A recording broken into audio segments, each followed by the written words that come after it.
Well, okay. First of all, for anybody who's actually watching this who don't know what the fuck we're talking about, they have Right. Right. We can and the nice thing is I'm going to edit this so we can, if we want, we can insert this at the beginning. So go ahead. Okay, sure. The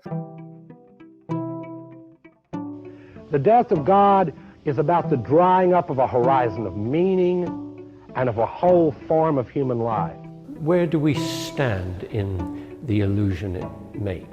What kind of space are we invited into? The material relations between people become social relations between things.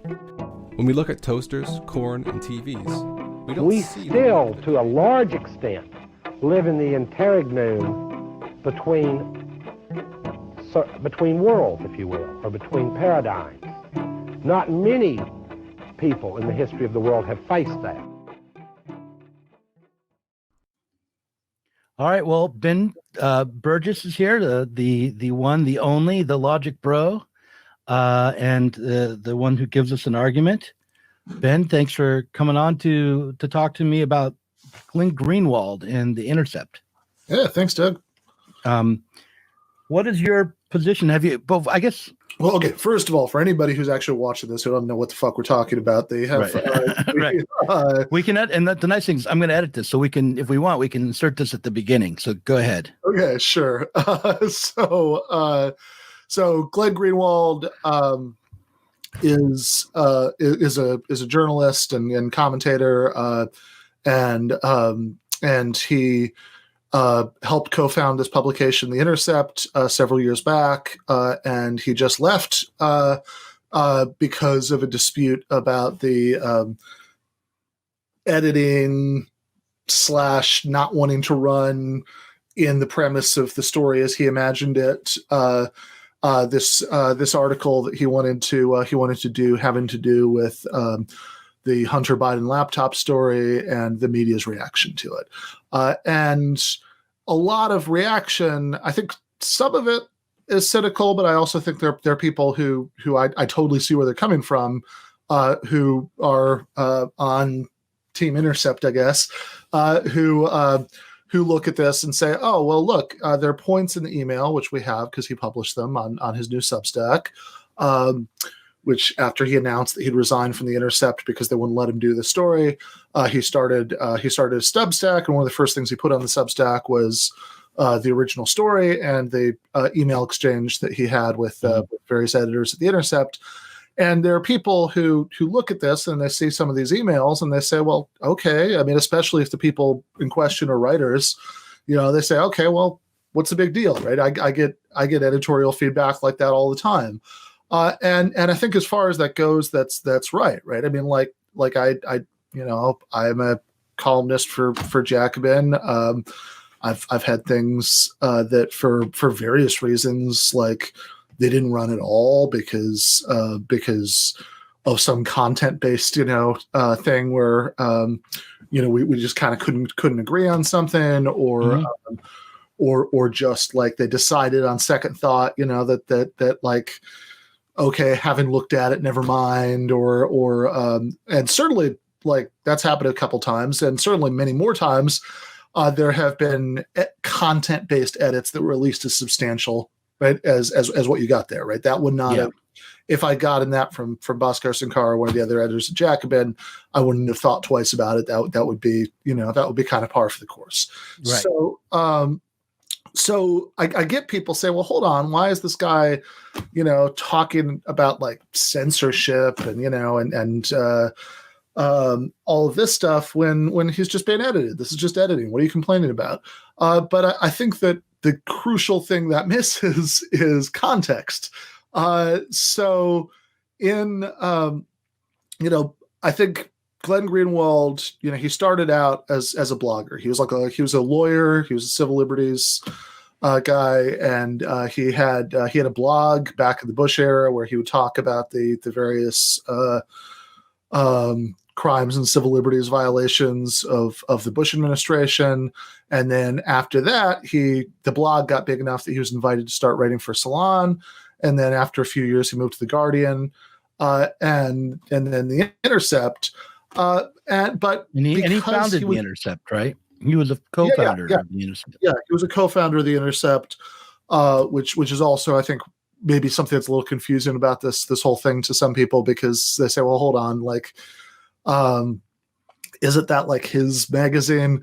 He co-founded along with a couple of other journalists, but of course they had to get a external financier to provide the money, and I don't know all the ins and outs of like the org chart, but my understanding is that guy ultimately calls the shots, and he ended up hiring this editorial team. So despite the fact that he was one of the co-founders of it, Greenwald is still an employee there, which is an important, just an important part of the story. Right. And I guess should also say, right, like for anybody who's not familiar with Glenn Greenwald, he was broadly loved by liberals and leftists during the Bush years. Mm-hmm. He was more controversial during the Obama years, because basically he spent the Obama years continuing to talk about all the subjects he'd been talking about during the Bush years. And of course, but now he was talking about Obama doing all those things, expanding the drone war, and so on, and in a way that was just as pointed and angry as he had been before. I want to segue into a question I have. This is what I started to write a script about this, and the main thing I was tackling was the accusation that the editorial, or the claim that the editorial staff at The Intercept were primarily only trying to correct factual inaccuracies in Greenwald's essay. So there are like we kind of started to talk about this earlier, got sidetracked. Right. Do you believe? I mean, I believe that is an inaccurate characterization of what they were doing. They were trying to change the interpretation of the facts. Yeah, exactly. I think that the email exchange makes it very clear that, as he points out in one of the initial emails, they had all of the places where they said, "Oh, but this doesn't necessarily mean that," and here's a way this thing could be true without that thing being true. As he pointed out, in pretty much every case, he'd already put those qualifications in the text. He'd already put in all the caveats. So I don't think it was really an issue of fact checking at that point. I think it was an issue they just didn't like his take on it, right? Like that they had, as you said, they had different interpretations of the facts. It's not that he said anything that was factually incorrect. It's that he thought that suggested further things that they didn't, but that's not even a matter of he's boldly asserting those things. He's showing you his work, right? He's saying this is here's what we know for sure. Of course, it's possible that here's the innocent interpretation, but I think it does legitimately raise a question of the less innocent interpretation. And that's what they were objecting to. And again, it's kind of what we were talking about earlier. I do understand it is true, right? Like I completely get how out of context somebody could look at parts of that exchange and think, well, okay, I've been edited like that before. What's the difference? And of course, like I wouldn't be surprised at all if Jacobin edits me for political content, like that's I don't think that's untoward in any way, right? But but I think the difference is in the context, and the context is that because he did start as a blogger, when he got even that first job at Salon, right before the Guardian, before he co-founded The Intercept, he says that he had always really demanded as a condition of that. In fact, he said both Salon and the Guardian changed their actual like publishing software to allow this to happen. That he always insisted that with certain very narrow exceptions, he'd be allowed to just directly post his pieces, right? He didn't want that kind of in advance oversight. And he says that at The Intercept, this was actually written into his contract. I think it was at those other places too. It certainly was at The Intercept, that there could be exceptions in cases of legal liability issues and cases where you didn't want to interfere with like new investigative journalism that was for, there were built-in reasonable exceptions, but for the most part, he wanted to have that editorial freedom. And in fact, as he points out, he could have just stayed at one of those previous places. That, like, part of the reason he founded The Intercept was precisely because he and these other journalists were hoping that they, wanted this to be a place where they would have more, not less, editorial freedom than they'd had at previous outlets. Mhm. And at this point in the conversation, I've seen a lot of people say, well, hold on though, but like they should never have agreed to that because that's ridiculous. How can a legitimate, a real public news publication, just let people publish whatever they want, without editing.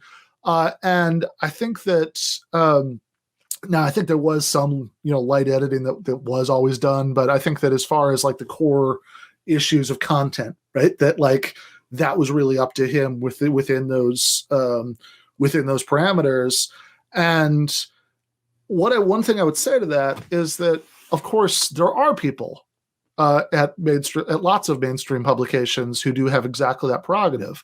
They're usually like editors in chief, right? But they are, but like there'll be an editor in chief or somebody who will have a column, and there'll be nobody who has veto power over what they say in it. I have that prerogative on our YouTube channel. Right, exactly. There's no one who gets to come along and tell me, no, you can't make that video. Exactly. That interview. And so of course he wasn't the editor in chief or anything, but it's not shocking to me or weird to me that he was able to negotiate himself that prerogative, because this is a publication that was to a very large extent built off of his name and reputation and journalistic accomplishment. Sure. So it, makes sense. The other thing to point out is that the way that we're all very accustomed to being edited on content should be maybe examined a little bit more closely. Not that there shouldn't be any editing on content, especially when you can point out, hey, the facts are wrong, or you don't have enough evidence to back up your claim that, for instance, the Democrats released COVID on purpose to take down Trump, right? That kind of conspiracy theory stuff, should be stopped in certain, in the major publications. I don't expect to see it there. But on the other hand, what arises is politically convenient narratives that take hold kind of across the board. And I'm reminded of when I was at the student newspaper at Portland State University way back in the day in the 90s. I wanted to write a piece about this guy Gary Webb and the journalism he had done about the CIA and cocaine. And he had released a very inflammatory series of articles for the San Jose Mercury News. I'm kind of reminding myself what it was, looking at the Wikipedia article. But I remember those stories and how his reputation got trashed, and no major media entity would pick up that story and confirm it. And my feeling at the time, having read his work and read the articles that were being published trying to discredit his work, was that there was more to his side of the argument than anyone in the major media was giving him credit for, and that there had been a decision made somewhere that this just was not going to be let out, that this was not going to be given legs, and that Gary Webb was going to be his reputation was going to be trashed in the process. That was my feeling then, and I was in my 20s, and maybe I would be a little bit more rigorous in the way I analyzed it and come to a slightly different conclusion now if I looked at it again. But I tried to write the piece for a student newspaper where there was almost no oversight, really.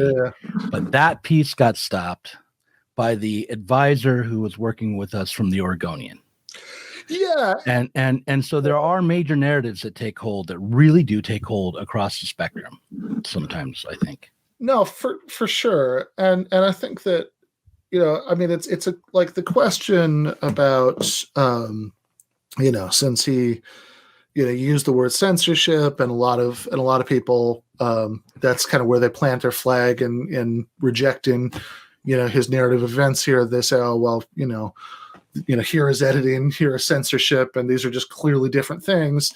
And I'd say that, well, of course, if we're talking about like censorship as a legal concept, that's true. But if what we mean, it seems to me very often what we mean is something fuzzier, like illegitimate obstacles, to the free flow of information and ideas. Then of course the rub is going to be at what's legitimate and what's not, right? And I think that I think that for certain sorts of publications, for different sorts of publications, I think different kinds of editorial standards make sense. I think that it's legitimate to have your your Jacobins, or conversely your National Reviews, where the purpose of the publication is to promote a certain political perspective. Yeah. But then I also think this is something I was thinking of over the summer when there was the controversy about the Tom Cotton op-ed in the New York Times,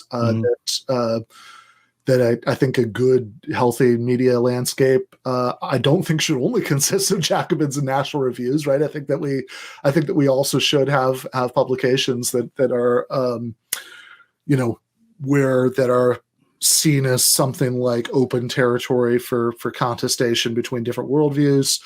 That seems healthy to me. I also think, by the way, in that case, that if Tom Cotton might run for president someday and he has these impulses, that having a signed confession is probably useful.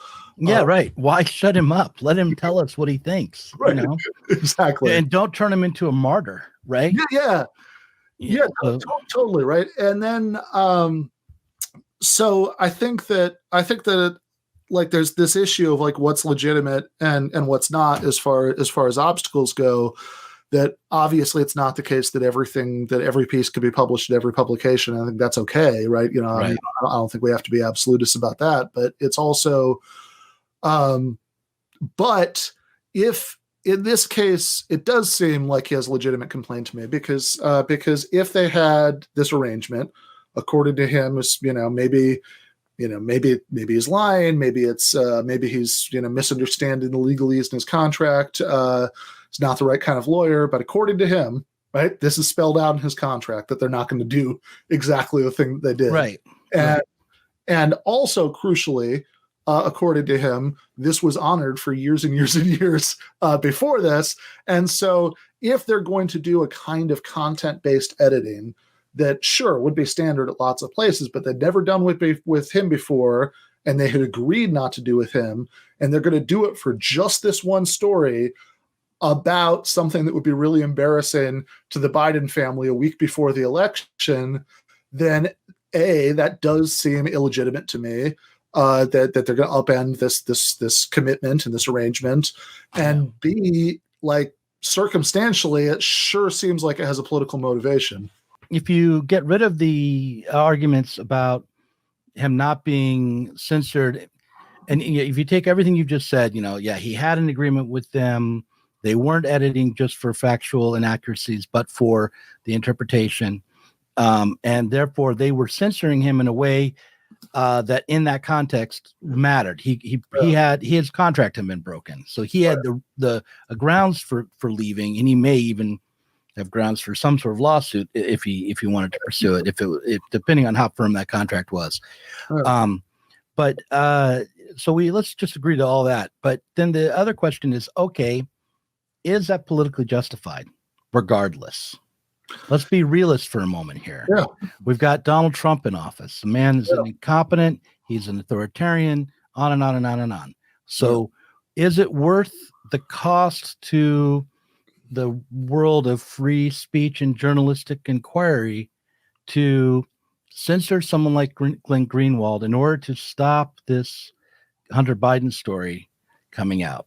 That's I think the other side of the question.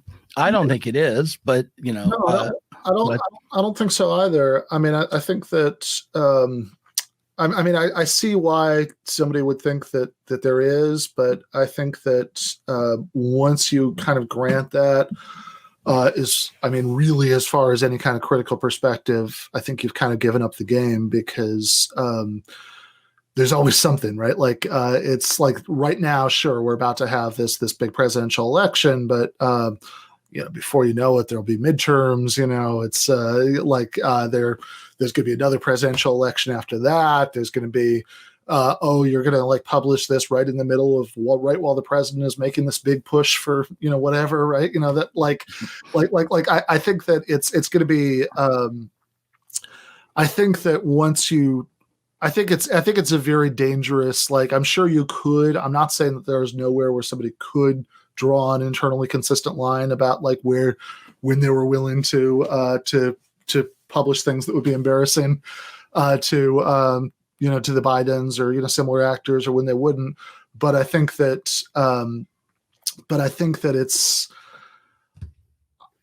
once you start allowing those considerations in, I think that you've really compromised your posture, certainly as far as like what the role of the press should be, in my view, and like even politically, right? I mean, like even say, okay, like, all right, so two different questions: is this Hunter Biden stuff newsworthy, right? Just in purely journalistic terms. I think it is, but whatever. Like then, not so much the dick pics and crack pipes, but no.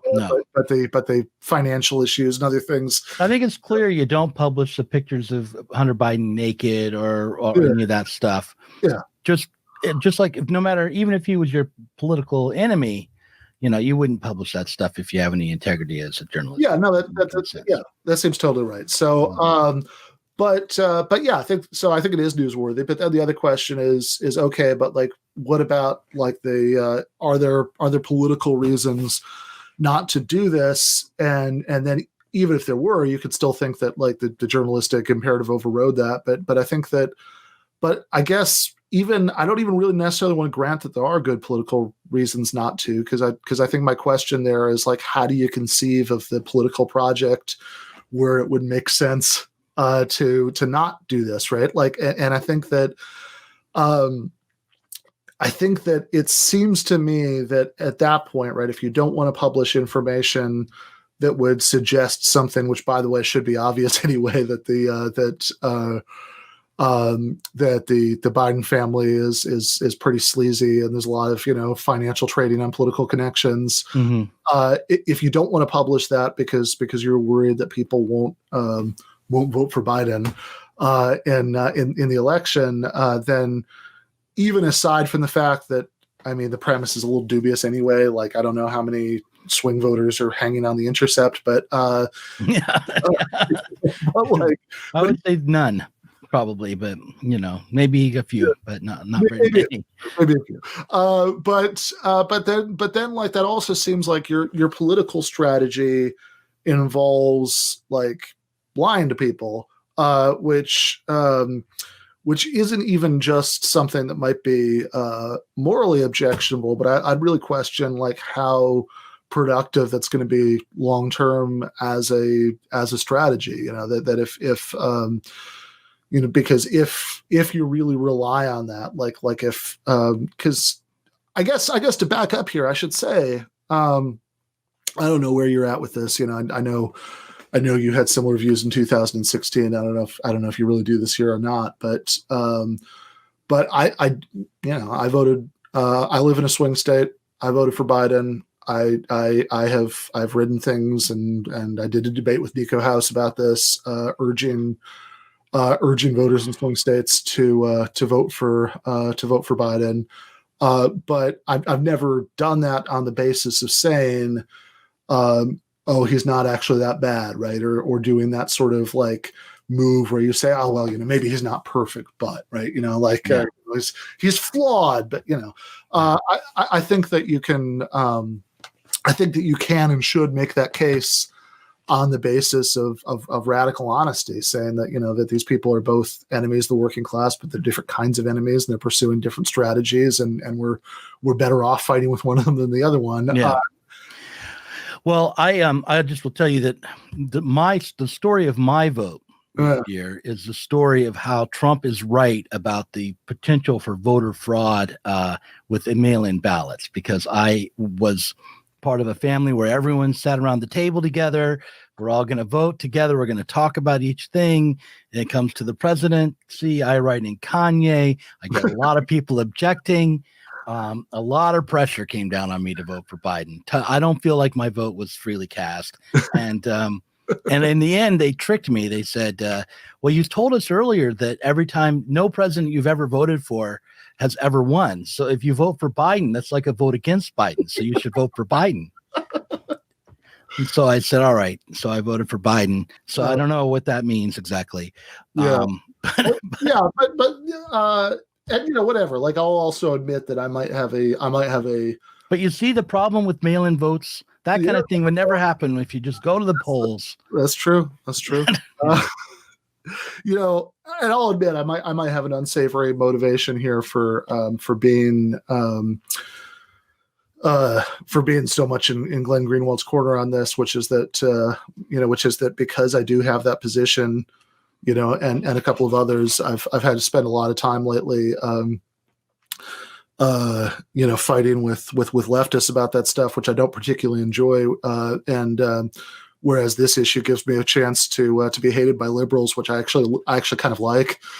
So probably I have a, you know, psychologically, right. You know, I'm predisposed to taking this position, but right. Well, I managed not to have to fight with anyone about voting for whether they should vote for Biden. To me, it was really, I mean, I'm not in the swing state, so I could have done whatever I wanted, right? I'm in Oregon. I could have voted I felt free to vote for Kanye or Howie Hawkins or to write in Dr. Philip B. Karp again. I would never vote for Donald Trump, but if I had, it wouldn't have mattered, right? Yeah. I'm in Oregon. So personally, I didn't feel any pressure. And I also didn't feel like it was a fight that was worth really engaging in, because I thought it was a pretend discussion. The people were like, you know, most of the socialist left who supported Bernie Sanders were more Democrat than they were socialist. And he was going to get the majority of Biden was going to get the majority of those votes, regardless of what the real hardcore socialists say online. And to debate about it, whether or not this tiny fraction of people vote for Biden or not, was pretending we had more power than we did, and it just wasn't worth going on and on about. The question was like, what will a Biden victory mean? And that's a separate thing. Yeah, I just, which by the way, I just wrote today an article that Jacobin asked for but might suppress because it's because the you should quit. I should start a Substack. Fuck those people. In this particular case, I think they would have a fair reason for suppressing it, because it's only going to make sense. It's only going to make sense if Biden wins. Oh, right. So it would be an article to run on Wednesday, and it's and if Trump wins, I think they have other things the bag to run instead. But it's an article arguing that that we shouldn't expect, you know, Biden to do anything that he says he'll do on his campaign website, and, you know, et cetera. Right. But, which will all be completely beside the point if Trump wins. But do you think that Trump has any shot? I do. So I think that if Biden, loses Pennsylvania, which he might, my understanding is that he's ahead in the polls there, but he's not so far ahead as to have no suspense whatsoever. And that if he loses there, he could still win. Like, I think Biden will win the popular vote, like, no matter what. Like, I'd be shocked if that didn't happen. But I think he does have other paths to the Electoral College victory without Pennsylvania. But I think if that happens, that's the most plausible way for Trump to win. Yeah, the way I see it is Arizona, Pennsylvania, and Florida. Right. If Biden doesn't get at least one of those, he can't win. But what that means, though, is Trump has to get all three. True. Although now I'm getting deja vu, because I remember in 2016 I was still living in New Jersey, and I was driving into Brooklyn to go to the Chapo live show on election night. And as I was driving, I was listening to the radio, and they were explaining that Trump would have to win Michigan and Wisconsin and Pennsylvania in order to win, and kind of laughing at it, because like, what are the chances that he would win all of those plalarces? Yeah, God. So I still think Trump might win, and I guess. I mean, I agree with the premise of everything that you said, right, about why you think the debate's not worth engaging in. But I guess to me, I think that if it does end up being electorally tight the way it was last time, which it still might be, it might not be. I think there's a chance that Biden wins in such a blowout that we know by like 8 o'clock or something on Tuesday. And that's just that, right? But if, and I don't think I would be very, very surprised if Trump won by that kind of margin that could happen. Sure. But I think it's entirely possible we won't know yet on Tuesday night. And in like, I don't know, some percentage of the versions of that scenario, then I think Trump wins anyway. And if it is really tight, I mean, I think that the thin line here is that I think that obviously the way liberals kind of hyper focus on the third party vote is silly, because like in 2016, I don't think that's in the top 20 reasons that Hillary Clinton lost the election. No. But it is also true that some of those states were so close that like the slightest win could have changed it. And so on that list of like 200 things or whatever, that if one of them had changed, that would do it, right? Like there is the fact that the Jill Stein vote, in multiple swing states, was bigger than the gap between Trump and Clinton. So I'm willing to I'm not willing to scold anybody for one thing. I think that's like the most counterproductive get out the vote strategy ever, is to like yell at people for not voting the way you want them to.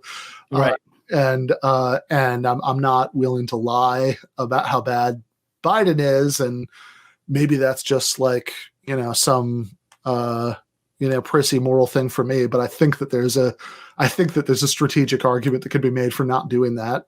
It's certainly in the long run that you don't want people to have put their faith in these centrist politicians. You want them to have an independent political perspective in order to build something better long run. But I am willing to argue for my tactical position and whatever. I mean, it's like, good luck getting anybody to care about anything else for 3 weeks before the election anyway. You might as well talk about it. Right.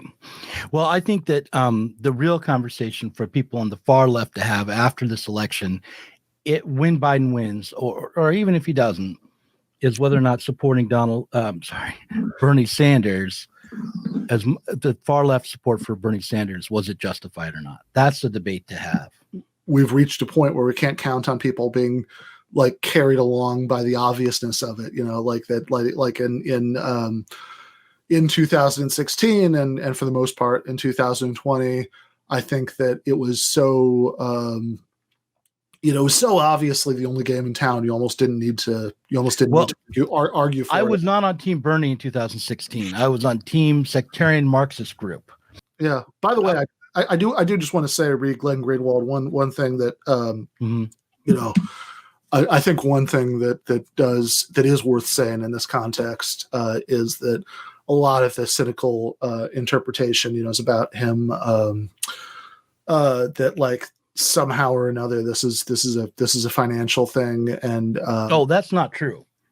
He's put that to rest, because I think he was making quite a lot from The Intercept. Yeah, like The Intercept is funded by I don't remember his last name, Omar or something, but anyways, like he's like basically there's like one rich guy, I think, who provides the bulk of the funding for the Intercept. It's George Soros, isn't it? Anyway, keep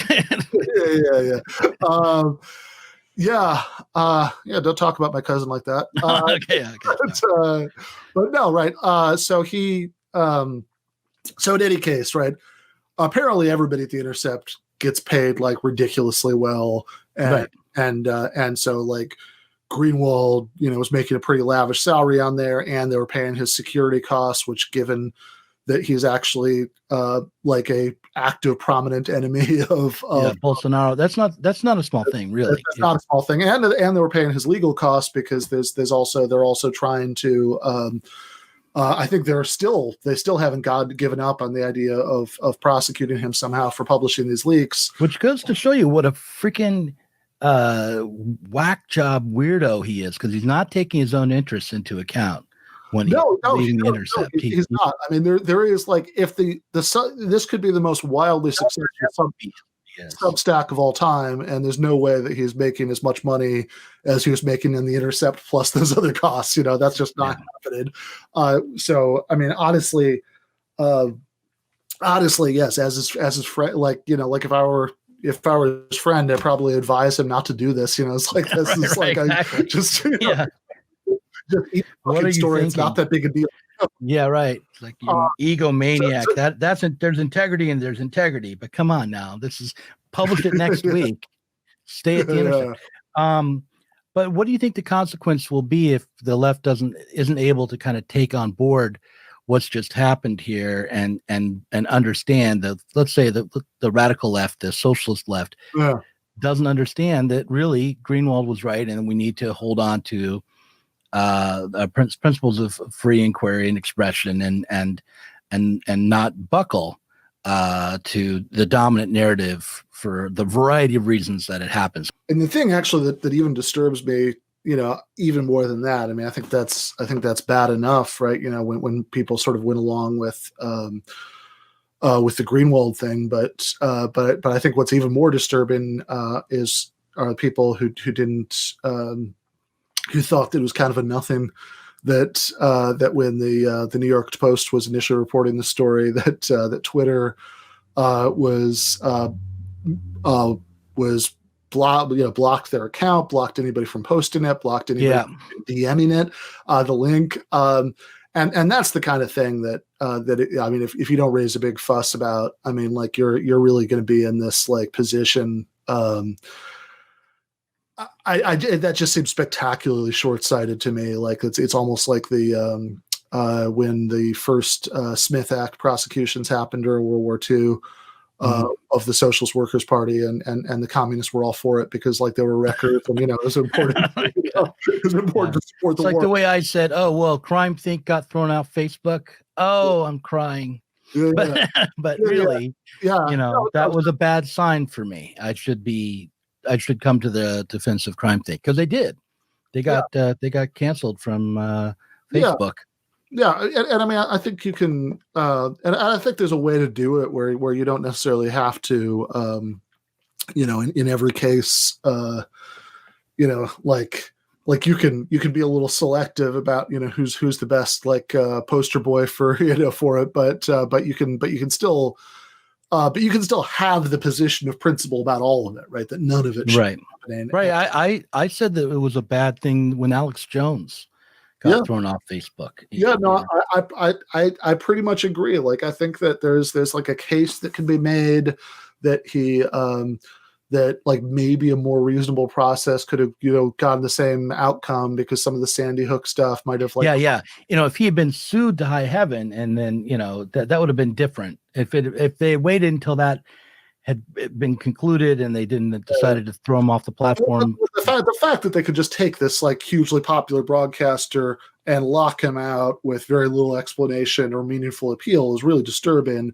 And I think that there's a more general thing here, which is that that it's not good when free speech becomes a punchline on the left. That this is something that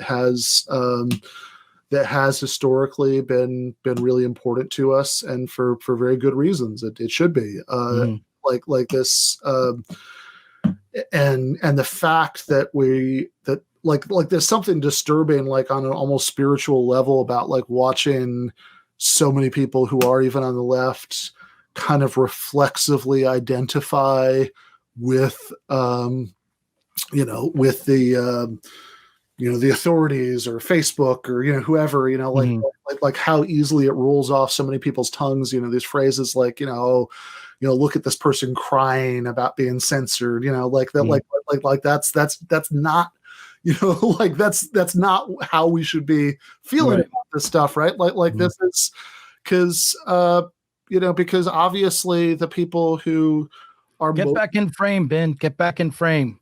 Are most likely to be to be the victim of overly broad rules about what can be suppressed. I mean, long term are us, like that they're not. And I mean, you don't even have to go to the long term. I think the people who are most likely to, like the people who are getting kicked off of Facebook and everything for political reasons the most often are these like little like Palestinian groups with like 100 people in them that the Israeli government will go to the company and say that that they're promoting terrorism, and they'll be kicked off for that. And also I think that if we're serious about I guess like to just really put on the big fur cap with the faded red star here, like if we're serious about the self-emancipation of the working class, then I think that you really need to value free discussion as a value, that you should want you should want our default response to objectionable views be to hash them out, and to explain what's wrong with them, because if what you ultimately want is for the majority of the population to think for itself and to decide for itself what it wants, I mean, if you just want some like enlightened technocrats to figure everything out for people, then sure, whatever, right? You should be pretty comfortable with suppressing dissenting views. But I mean, if you really want like everybody who's not used to having to figure this stuff out for themselves to start figuring this stuff out for themselves, then I think that as much as like some of these individual incidents might not seem that important, I think that the underlying value is super important. Yeah, I agree. I think that that one of the tasks going forward will be for people who are in a position to be, I don't know, the term is influencer, I guess, to model the behavior of open discourse and debate. And that I don't really get that upset with people who are just, they have a Twitter account with 100 people following them, and they like the left, and they have regular jobs, and they act kind of snarky. But it's the blue check marks and the fellow podcasters and YouTubers that I have a trouble with, because they need to be more intellectually honest and more willing to have open debate. But no, I think that's exactly right. Thanks for watching this Zer0 Books video. If you enjoyed it, subscribe to this channel and click on the notifications bell so that you'll be alerted whenever we release a new video. You should also consider supporting us on Patreon.